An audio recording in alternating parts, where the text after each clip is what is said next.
김남희 의원님. 정기선 후보자님, 네. 네, 12월 3일 저녁에 10시경에 무엇을 하고 계셨는지 기억하고 계십니까?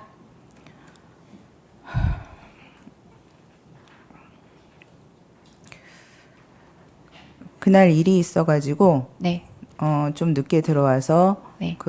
좀 씻고 TV를 켰던 걸로 기억합니다. 네. TV에서 TV에서 그 자막으로 네, 이렇게 나와서 저는 이게 뭔가 이러고 다른 채널로 돌렸는데 네, 그 선포하는 장면이 나오고 있었습니다.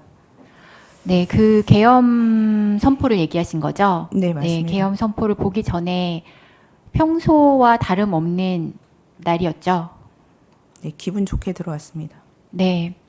12월 3일 저녁 전에 누군가 저에게 계엄이 있을 수 있다라고 얘기했다면 저는 음모론이라고 대답했을 것 같습니다. 하지만 12월 3일 10시 23분경 윤석열 대통령이 계엄을 선포했죠. 네, 그리고 저는 엄마가 무사히 돌아올 수 있을지 걱정하는 아이들을 뒤로하고 국회로 향했습니다. 국회를 포위하고 출입을 막는 경찰에 막혀 국회에 들어가지 못하다가 시민들의 도움으로 간신히 국회 담장을 넘었고 계엄 해제 표결에 참여했습니다. 이제 아이들은 계엄이 선포되었던 그런 세상에서 살아가야 합니다. 국민을 지키는 군인이 국민에게 총구를 겨눌 수 있는 그런 현실이 어떻게 일어났는지 아이들에게 가르쳐야 합니다. 다시 이런 부끄러운 일이 반복되지 않으려면 반민주적이고 반헌법적인 행위는 반드시 처벌받는다는 사실을 보여주어야 한다고 생각합니다.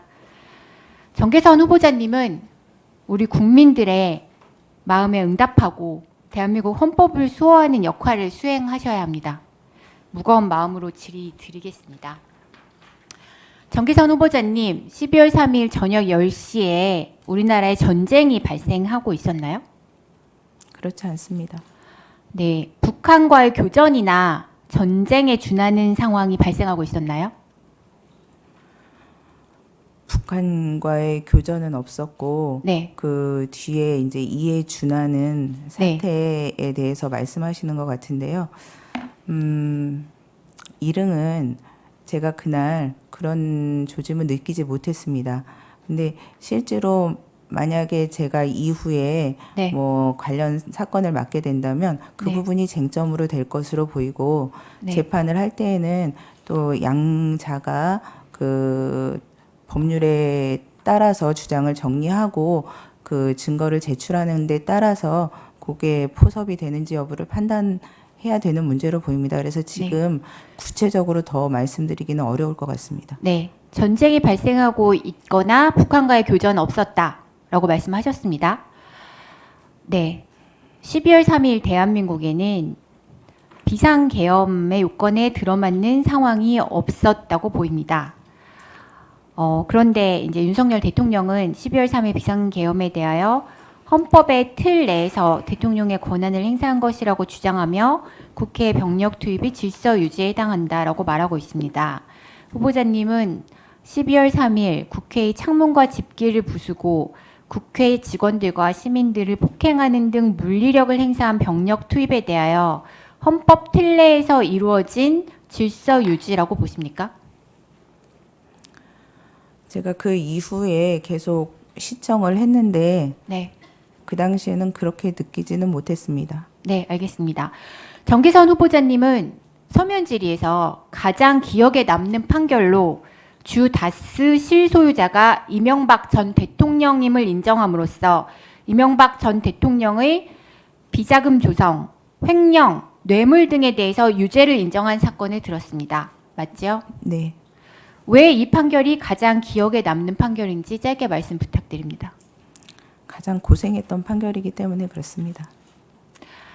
네, 그렇다면 정치 권력자에 대한 사건, 전 국민의 이목이 집중된 사건이라고 하여도 법과 원칙에 따라 신속하고 공정하게 재판을 진행하여야 한다는 점에 동의하시지요? 당연히 동의하고 저는 그렇게 해왔다고 생각합니다.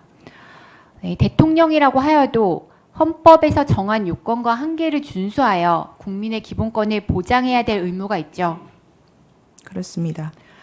만약 대통령이 이런 한계에 벗어나 국민의 기본권을 침해하는 행위를 할 경우 이는 위법 행위에 해당한다고 생각하십니까?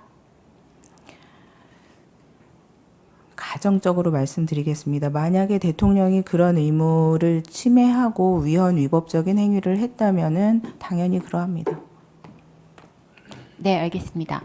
정기선 후보자님은 박정희 대통령의 1972년 유신 계엄령에 대하여 위법 행위라고 보십니까? 그렇게 판단하고 사법부도 그렇게 판단하고 있는 것으로 알고 있습니다. 네, 정기선 후보자님은 1979년 12월 12일 전두환과 노태우가 주도한 신군부가 일으킨 군사 쿠데타에 대하여 위법 행위라고 보십니까? 마찬가지로 법원에서 그렇게 판단을 했고 법원 판결을 존중하고 저도 그렇게 생각합니다. 헌법과 법률에 따르면 대통령의 계엄 선포 시에도 국회의 기능을 무력화할 수 있는 규정은 없으며 국회는 계엄 해제를 요구할 수 있는 권한이 있습니다. 그러나 윤석열 대통령은 계엄 선포 후 국회의원들이 국회로 들어가는 것을 군대와 경찰을 투입해 무력으로 방해했고 그 과정에서 저를 포함한 많은 국회의원, 보좌관들이 부상을 입었습니다. 군대와 경찰을 투입하여 국회의원들의 국회 출입을 무력으로 막은 것은 헌법상 근거가 없는 위법 행위라고 보이는데 이에 대하여 어떻게 생각하십니까?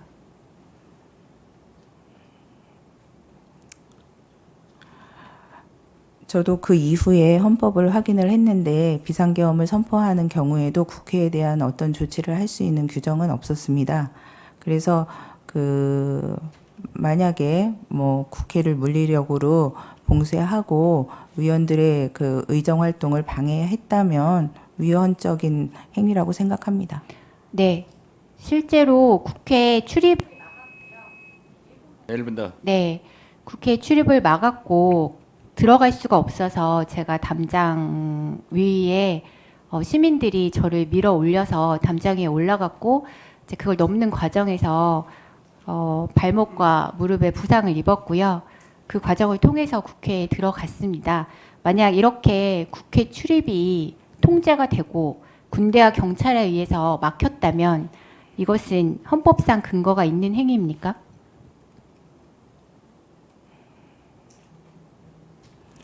헌법상 근거는 그러니까 그렇게 물리력으로 국회의원의 출입을 막을 만한 헌법상 근거는 없는 것으로 알고 있습니다. 네, 알겠습니다. 이상입니다. 후보자님. 네.